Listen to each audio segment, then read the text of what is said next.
Good morning, everybody. Welcome to the Flow Show. Hope you're doing fine this, I don't know what day it is, Thursday the 6th of June. Hope you're all doing well. Morning, Kay. How's it going, mate? Good morning, Ryan. Good morning, everybody. Yeah, it's L Day, Lagarde Day, as compared to D-Day. 80 years later, we've got a new L Day now, but I hope it's going to be a short one and not to be repeated too often. I can't wait. Can't wait. I'll stick pins in my eyes. But anyway, yeah, we've got to get over these trials and tribulations that are sent before us. We'll talk about the ECB. Obviously, let's get through some of the news headlines that's been going on over in Japan. One of the doves has been flapping his wings. BOJ's Nakamura says that Japan's economy is recovering moderately, albeit with some weak signs.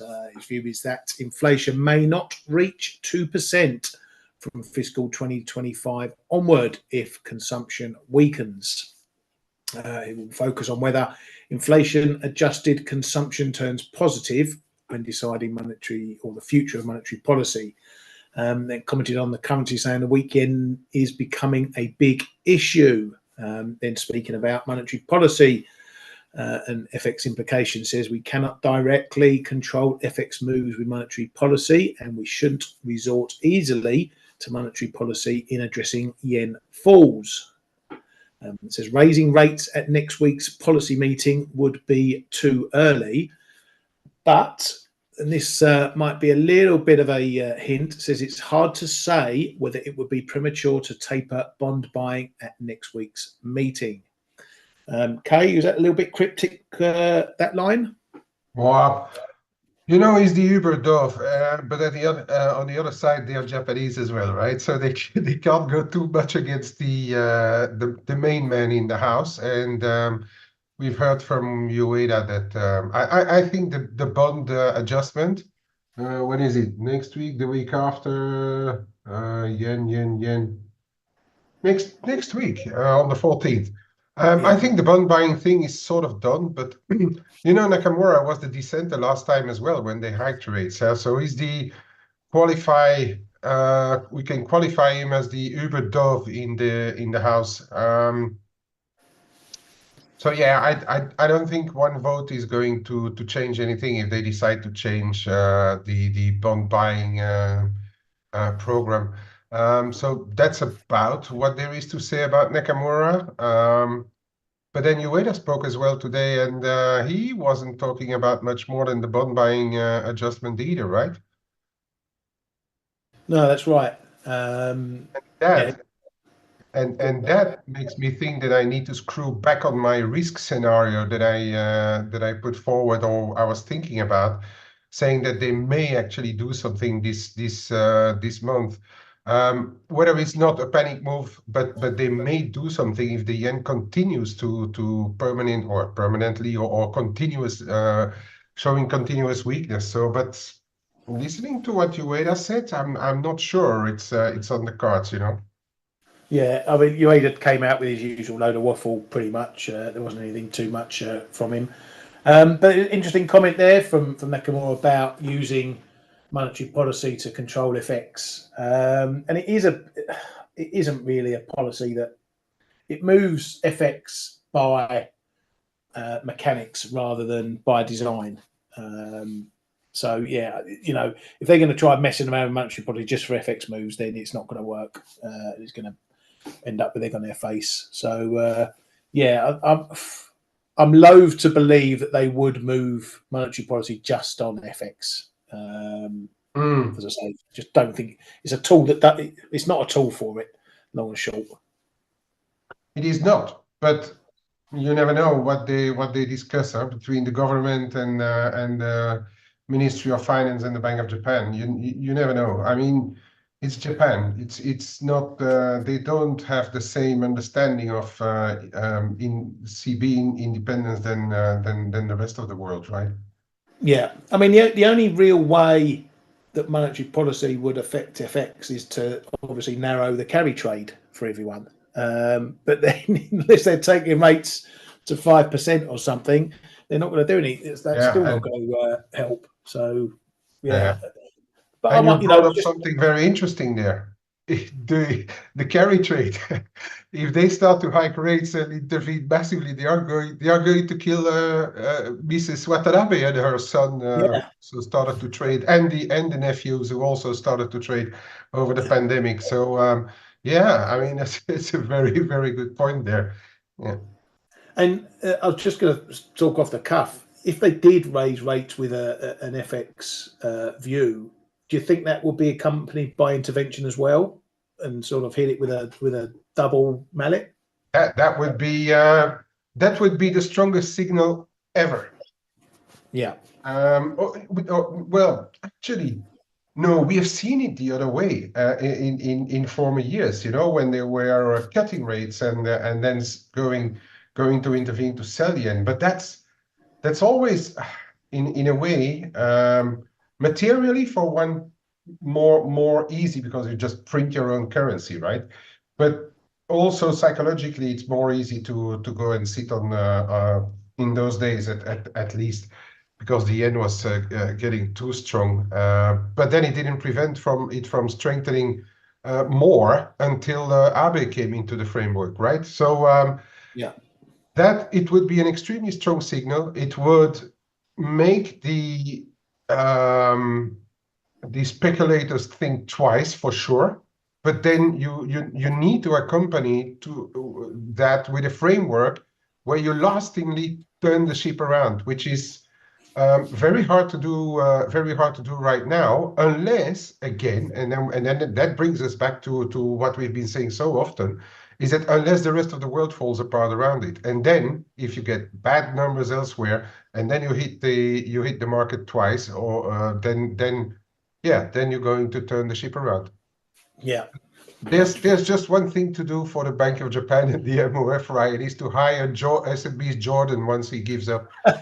He's, he's going to put the market in its place. Don't worry. Yeah, with a much bigger ammo chest as well. Yeah, that would be fun if that ever happened. And stranger things have happened, I but think we I shall think I'll see. sell a I think I'll sell a few dollar yen if they hire Jordan. Yeah, that could be trade of the decade. That one. Um, well, speaking of Japanese carry traders, and this is exactly what we've been talking about this week regarding Mexico and the peso. There was some data out from some of the foreign exchange margin trading firms over in Japan.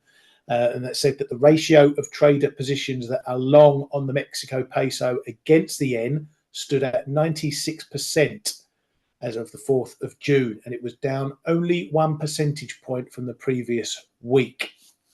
So, long story short, Japanese carry traders haven't been shaken out of the trade too much by what's going on in the politics. So that's making what we've become to suspect that this is more an investor, or this was more just a short, sharp investor worries move. And as you can see, it's still being undone here in dollar mex. If we look at mex yen quickly, you can see that we're also seeing a similar thing going on there, where we're having a bit of reversal of this spike lower. So no one in the carry space, or not many in the carry space, has been shaken out yet by this move.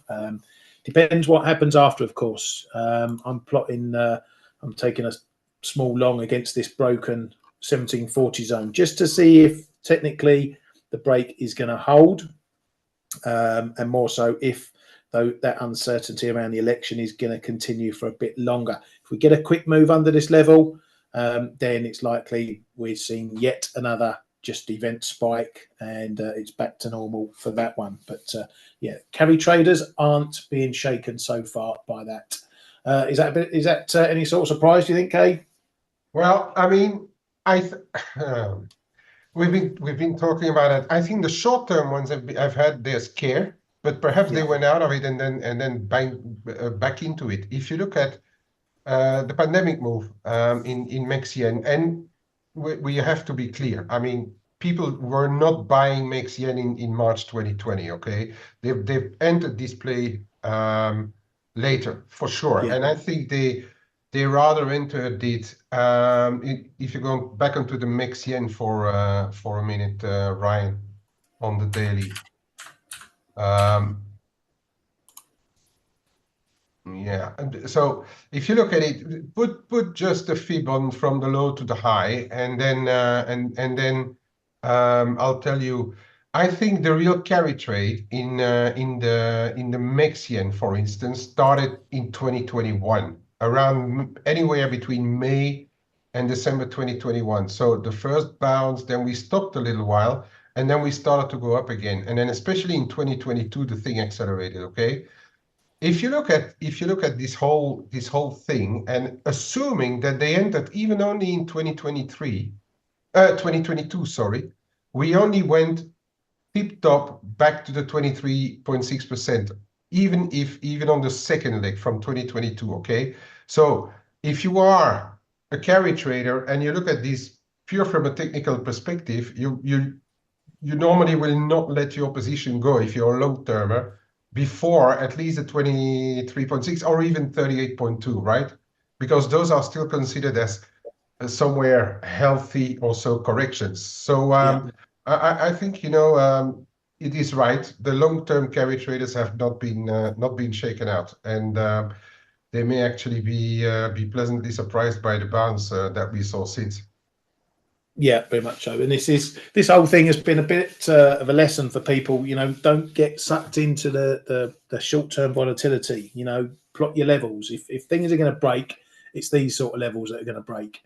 Okay, and when those start breaking, that's when you got something more on your hands. Moves like this, just let them be for a bit. Let them settle down and see what they want to do.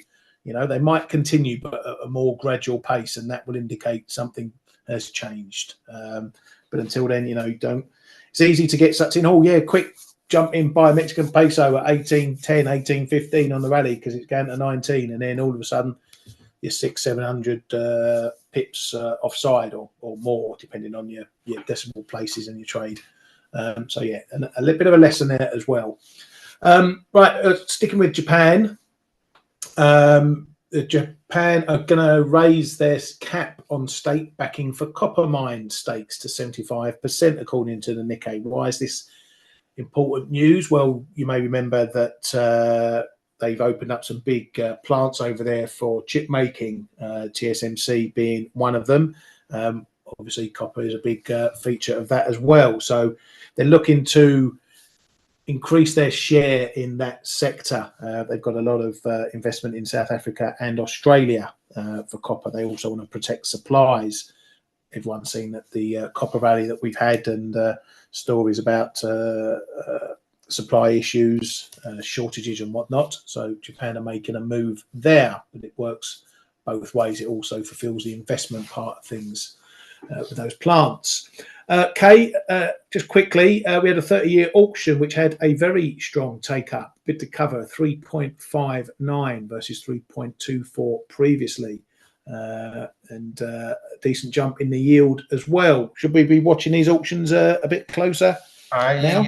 I think so, my friend, because we are now getting slowly towards the end of the first quarter, and typically second quarter as well. The Japanese tend to come in with fresh investments. So if we see bigger take-ups in those auctions, that could put a bit of a natural cap on what's happening in the yields environment in Japan as well. I'm not saying that this is what drove the yen weaker overnight, because those last 30, 40, 50 points were really the combination between Nakamura and Ueda. But yeah, we will have to, because that's what I've been saying now, because they're sitting on the side with a lot of cash in Japan, because we know that stuff. The whales like GPIF and friends, they have been putting their money at work outside, but having had lower levels of JGB involvement for a number of years, and that is now something that we should watch. But the problem is, at the start at least, it's a bit of a double-edged sword, because it may cap actually the advance of the yields, and that is medium to longer term. The problem is it's not necessarily on the back of that cap that the yen will weaken, because imagine that they sell foreign bonds and to repatriate back home.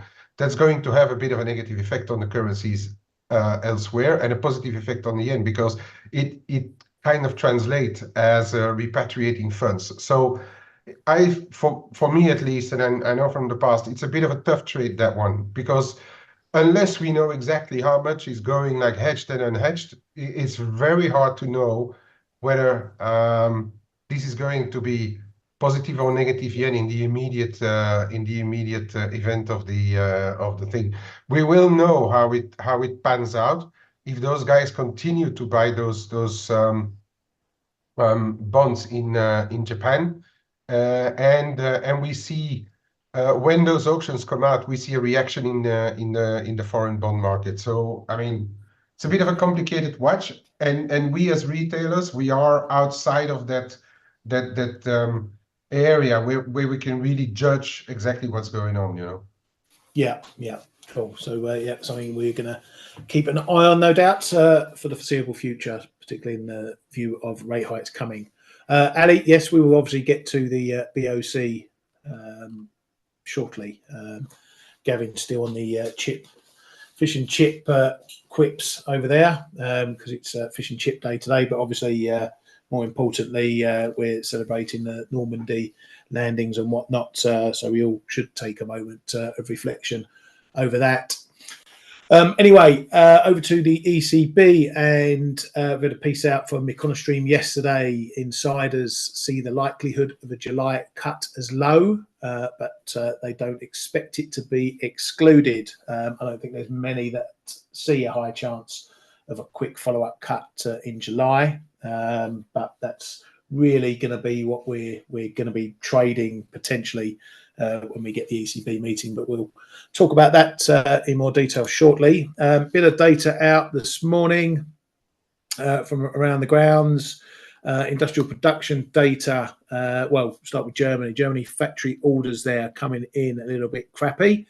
We're expected to rise 0.6%, came in negative -0.2 month on month on the workday adjusted year-on-year number. Was expected to rise 0.3% following last month's -1.9%, but it came in -1.6%. So these green shoots in Germany not showing just yet, but although they did have decent services PMI yesterday, as we spoke about. In the construction sector, there was a little bit of an improvement, but we're still seeing many of the Eurozone countries deep in contraction. Germany with a 38.5 contraction. It's not often you see things that tight. Retail sales in Italy, a little bit on the soggy side as well. The construction PMI for the UK coming up roses, jumped there to 54.7. So more of an improvement going on there. Retail sales in the Eurozone looking quite anemic, shall we say. Month on month was down 0.5% versus minus 0.2 expected, flat year on year. So we're not seeing a chipper Eurozone consumer at the moment. Over to the Yanks, and we had the ADP yesterday, which was a miss of expectations, and the prior month got dragged down a little bit, but it's still a positive number. Reading through some of the details though, and the comments, some of the details there. Manufacturing took a bit of a hit, but we'd seen that previously in some of the numbers elsewhere in the PMIs or whatnot, although there was an improvement this month. We had the final S&P services PMI. We had Canada coming in first and foremost. If I can find it, you might deceive me. Where is it? Missed it. Yeah, it went into expansion. Canada up at 51.1 versus 49.3. So decent numbers there. The US PMIs First we had S&P, which came in unchanged over the flash number 54.8.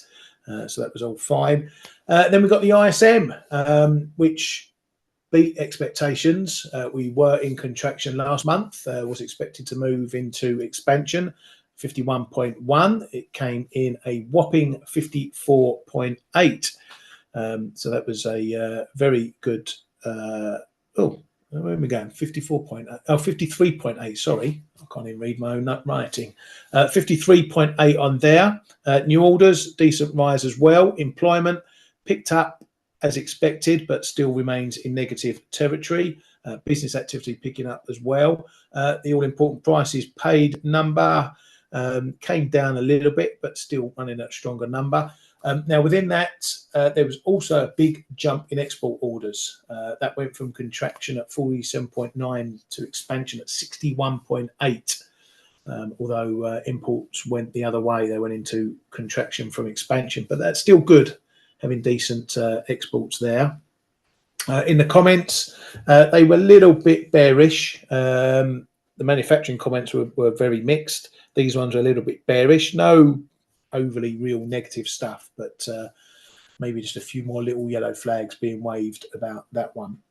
And then on to the BOC. Well, they went and cut 25 pips to 4.75 as expected. The notes and the statement saying it's reasonable to expect further cuts if inflation eases. The BOC's Macklem was out saying lowering rates too fast would jeopardise the progress. So that's putting them in maybe pause or very cautionary mode for future cuts. So the timing of further cuts depends on the data. We'll be taking decisions one meeting at a time. The path of future rates likely to be gradual. Then said the BOC doesn't need to move in lockstep with the Federal Reserve, but there are limits to how far the BOC can diverge from the Fed, although they're currently not close to their limits. So they're pretty much saying they won't be cutting too far if the Fed is staying on hold. There's a limit to how much of that gap they will want to open up. Just some of the, before I bring Kane, just before that, we've had some banks rejigging their forecast now. Scotiabank is expecting another cut in July, and then 100 basis points of easing this year in total, and that's up from 75 pips they predicted previously. TD now expect another 50 basis points cuts. First of these to come in July, and then a pause. ING say this 25 pip move is likely to be followed by a further 75 pips of cuts in the second half of the year. So really ramping up cut expectations over there in Canada. Kay, what did you make of it all? Price-wise, market reaction-wise, a bit of a damp squib. No ranges tested, no ranges broken. Moving on, I think. Yes, well, I mean, that's what I said, a cautious cut, and that's what we got. And really, I don't think that we have to. Macklem said it. He said, like, let's enjoy the moment. That says it all, I guess. He's like one cut, and now we are back to data dependency. Not completely independent from the Fed, but having cut before and without them hinting at any cuts at the Fed, that means that they keep enough independency from what other major central banks will do. So I guess that is what we've got. And as you say, no ranges broken. An attempt to sell Canadian dollar countered because the dollar is not really the flavor of the moment, barring a couple of currencies. But it's exactly what we got. I think now again, and I always like to do that. If you look at exactly just before you had that labor productivity, but it's still a Q1 number, which was negative. And tomorrow we will have, at the same time that we get the NFP report, we are going to get the Canadian jobs report, and that can be your catalyst for either telling the market that they were right in cutting because the jobs market in Canada is starting to slow down, or it was just a blip, and we see a revival. And then if that would come on top of a bit of a weaker NFP, then the Canadian dollar could all of a sudden be the shining star of tomorrow. So tomorrow, to me, is going to be one very, very important day for the Canadian dollar.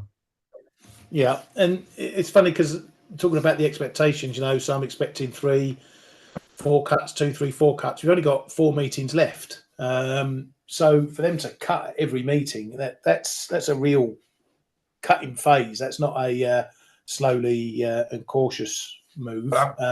So is the market again going a little bit too dovish, perhaps? I think so. I think so. For the time being, I think so. This was not a...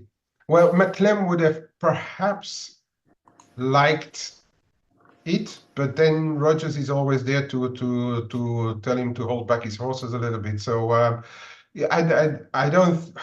I mean, it's such a data-dependent affair that it's so tough to call all of this, right? And let's say that I'm not in the camp of cutting every meeting. I don't think so. I really, no, not right now. If I see more weak Canadian data, then I'll say, okay. I mean, they will cut every meeting possibly, but where we are now, impossible to tell. Yeah, no, I agree with that. And as I said, the reaction in dollar CAD was less than inspiring, shall we say, yesterday. I was looking for maybe a move up to the top end of the range, up towards these high 137s, and we just about got to 137.40, and now we're back in the box once again. So nothing really there. I mean, if you wanted to trade off these highs, you could have made some decent pips, but it wasn't for me. I had my levels, and we never got there. So we're back to staying in the range and seeing what the dollar and data wants to do for the CAD thereafter on that one. Patrick just asked about is it his imagination, or there's been large amount of global bond buying? Are you talking just like things on the auctions, or are you talking just in general, Patrick? Just moves in yields and whatever. It's one thing that we obviously keep an eye on the short term. Well, we keep an eye on all the yields really, and so yeah, there's been a bit of a bid in yields at the moment. I think what happens in US yields has a big drag. It seems of late the yield space, the yield universe, all moves in tandem with each other. So it all goes. It's like a shoal of fish all swimming in the same direction. It's not really down to one country is better than another, and we see different moves. Generally, the moves are all going in the same way. I think it's just perhaps a byproduct of the fact that rates are starting to come down slowly and surely. The central banks are cutting. BOC's gone. ECB's going to go today. Fed, we don't know. Bank of England might be June. It's the market we're in at the moment. It's the fundamental situation we're in at the moment. Everyone knows rates are coming down. If rates are coming down, you don't see a yield staying higher. So people get in and they lock in the high yield for fear of losing out on those decent returns there. Sovereign. Okay. Yeah, I get that. Yeah, Kay, you got any thoughts on the bond market in general? Yeah, that's exactly it. We have seen this, Patrick, for months and months now, that the whole bond market is one big pot of net. And when we have seen, and that was where everything was looking so bizarre for a while, is just that people are managing the portfolio in different countries or continents even as one, because we've seen German and European yields go up where there was absolutely zero reason for them to go up, and it was just because of the US bond market was coming down. So those euro bonds were coming off as well, and now we are seeing a bit of a give back, because we are at the start of the potential to see lower yields a bit across the board. But we've also seen a little bit of it's maybe not even orange yet, but yellowy flags or orangey flags in in the US, so the US yields are coming down. But then the ECB announced a rate cut and the Bank of Canada cut. So I mean, it's a bit, and as Ryan said, the UK is an uncertainty. So it's still, everything is still going as one big basket trade. And so yes, we've seen a bit of a revival of the global bond market. Today specifically, I don't know how much further it could go, but if for instance tomorrow we're getting a little bit of a weaker jobs report in the US and add on top perhaps in the same vein bit of a weaker jobs report in the Canadian market, I think we can see an acceleration of this bond move. You know, you are probably watching Face as well. So Daly's talking about those things. We have seen the breakup or the attempt at least in the breakup in TLT, for instance, and in the 10-year in the ZN, and it's yeah, and the rest of the bond market is following suit. Yeah, thanks, mate. Ali, you've asked 100 questions there. They're all questions we could spend hours talking about, so I'm not going to go through them here and now in the show. We've spoken about them often enough. You know, that's the sort of thing. If you want to come and join us in the chat room, we can talk about that to your heart's content. But you know, what's the role of the BOJ in hiking, and when's the downtrend in dollar yen going to start, and all the rest of it, mate? It's too much to get into on this show. So yeah, if you want to come and talk to us all day about that, mate, then come and join us in the chat room. Over in South Africa, the ANC have begun talks with parties on a coalition. They want to create some grand national unity thing or other. But so far they've had meetings with delegations from all the other parties, except for the MK party, Zuma's party. They've reached out to them with no positive response. So we're still waiting to see what happens over there with those elections and what sort of government gets formed. Over at OPEC, Saudi energy minister said, or OPEC Plus says, they have the option to pause or reverse output increases. Bit of talk in there. They also said that the OPEC General Secretary said the demand for oil is good and resilient. That's definite book talking, although he's probably talking out his arse regarding that. And in other geopolitics, Hamas has apparently rejected the ceasefire hostage proposal that the US put on the table. So back to square one there in that situation. And that's it from the news front. Unless Mr. K has anything? No.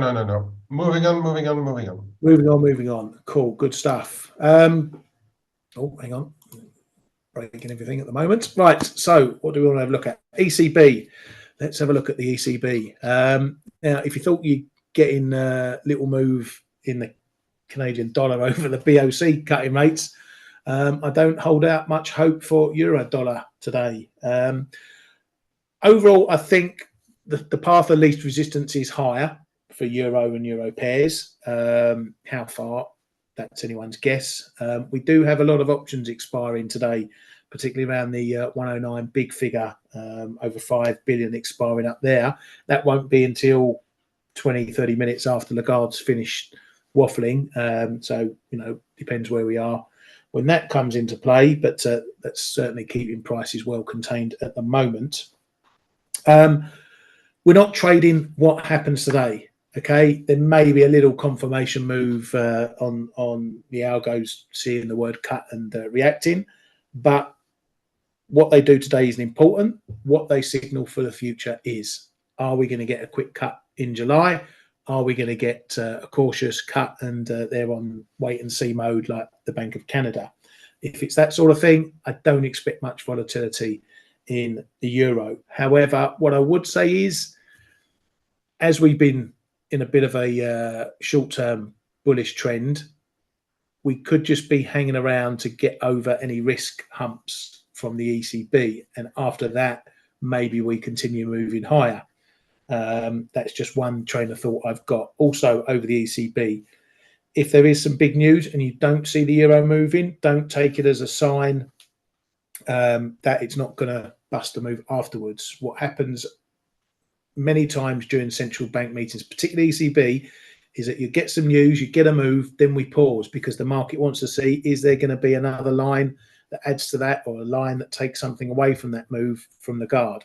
And then after she's finished, the market says, right, we've got all the information, now we're going to move, and off it goes again, or doesn't, whatever the case may be. So there's different risks around these ECB meetings, but they all tend to follow the same pattern. I'm still long euro sterling. I've moved my stops well out the way to below the 84 level, just in case there's any volatility there. But otherwise, I would not be surprised if the euro goes high after this, and I also wouldn't be surprised if we're trading the same price we are now after it all either. So low volatility is what I'm saying, basically. Kay, your thoughts? Yeah, I think the ECB is a bigger central bank than the Bank of Canada, but I'm going for the same cautious cut that is cut now and don't signal anything later. It has been the case that Lagarde was slightly siding more with the hawkish people in the governing council, so that may be the interesting bit to take away if she starts to sound differently. But I think basically it's so well telegraphed. I mean, it would be a crime if they don't cut 25 BPs today, because they all virtually just announced it. And but we've heard enough uncertainty about July to, I would say, the market should not be surprised if they cut 25 and say like July is by no means a done thing. Because I also don't think that they want to go and cut aggressively before the Fed even starts. Even if they say they're independent, it's a load of bollocks, we know, right? They Yeah. did say that, and some of them actually said as much, is that they would look to the side and look at what the Fed is doing, because because if they cut, let's say, only twice before the Fed, that opens up the interest rate differentials even more. And I don't think that they want the euro to really come down a lot just because of them cutting too much ahead of the Fed. So for me, this is one and wait. So basically the same thing as the Bank of Canada, but the fact of announcing that July perhaps. So the hawkish surprise would be that Lagarde completely shuts the door on July. Then I think the euro could actually go up versus various. So that's why I'm quite cautious of my trading in the euro right now.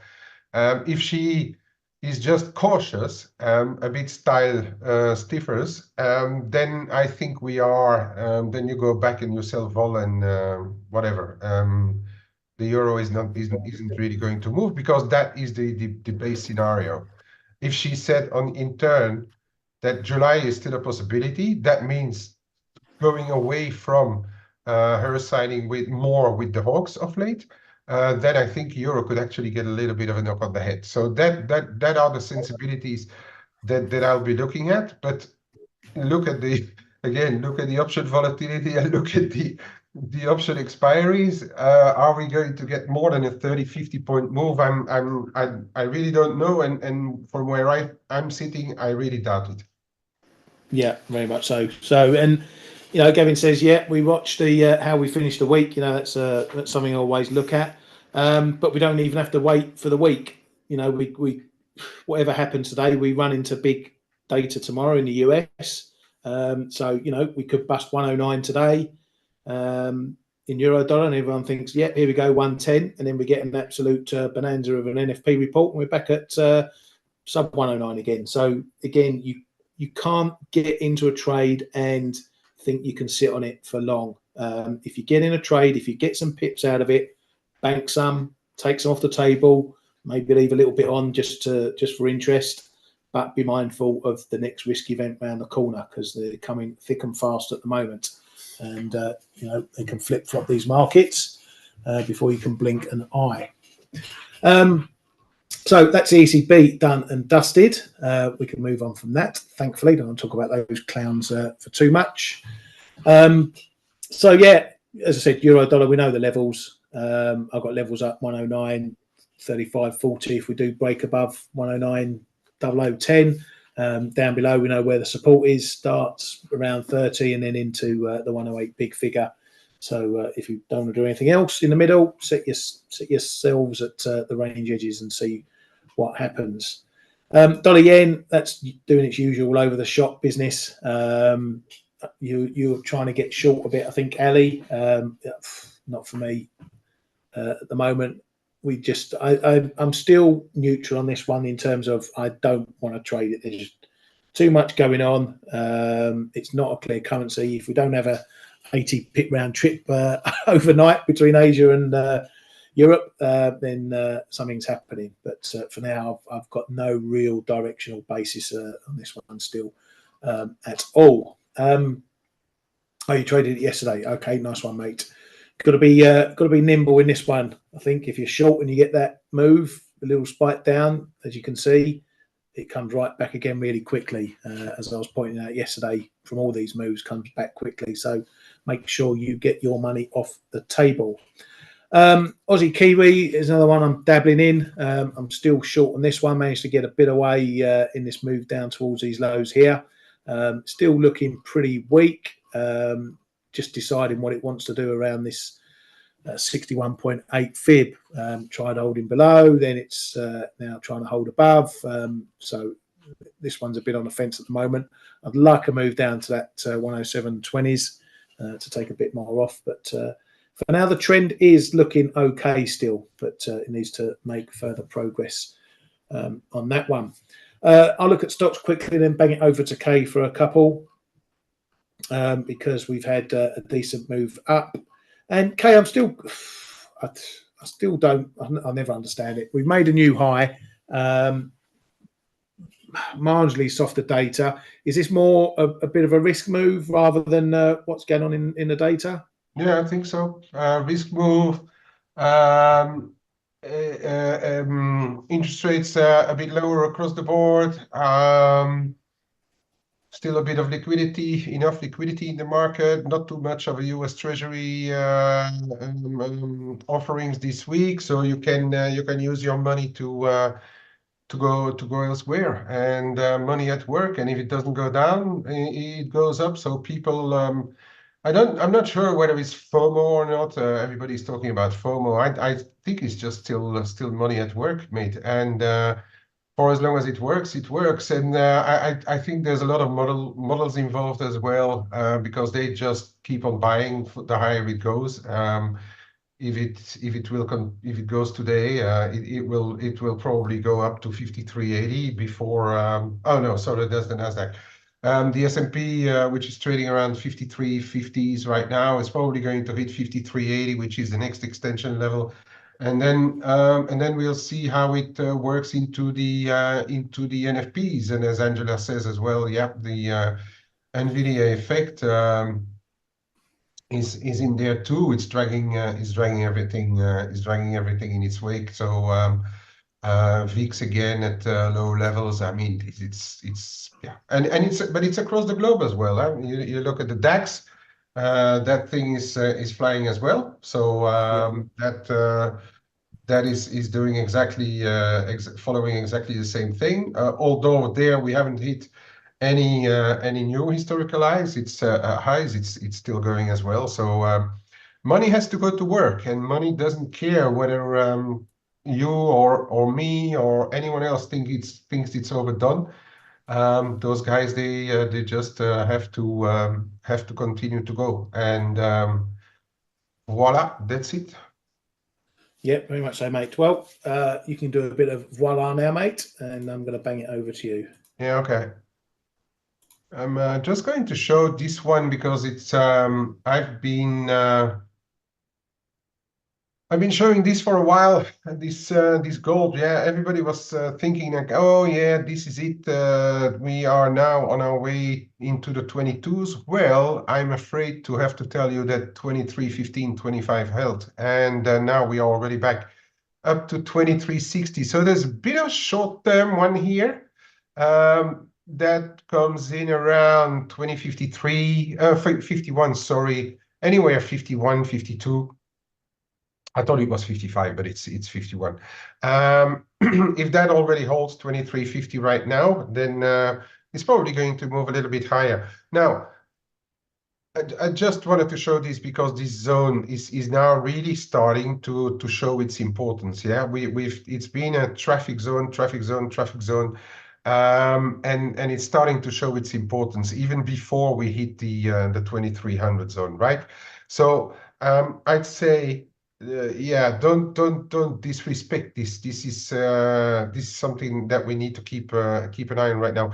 Is this going to fly? I don't know what flows are in the market. Personally, I think we are going to sit here until tomorrow's jobs report. It's a bit of a transition day. People will be eyeing at the ECB. If the ECB signals more cuts to come, for some reason, this may jump back on the lower yield train and even go higher, even driven by the ECB. 2385, 2400 are your next levels there. And this is about it. Yeah, people are looking at this as a potential head and shoulder in the making. So you go back up into the 24s, then fail, and go back down. I'm not going to make any prognosis right now, and because I just don't know. I'm just seeing that these low 23s are rock solid. Silver back above 30, but much less. I really don't know there. I know that I got given a little bit because I said below 30, I'm going to start adding just that tiny bit. I got given, but I'm just going to be very patient, see if this long-term 50% can be taken again and we start to move higher again. But in the meantime, I'm just being very, very patient. I'd love actually if we would come back into this 27.5, 28.5 to load up more. But patience, patience, patience. Pop. I wanted to show something. Yep, Kiwi.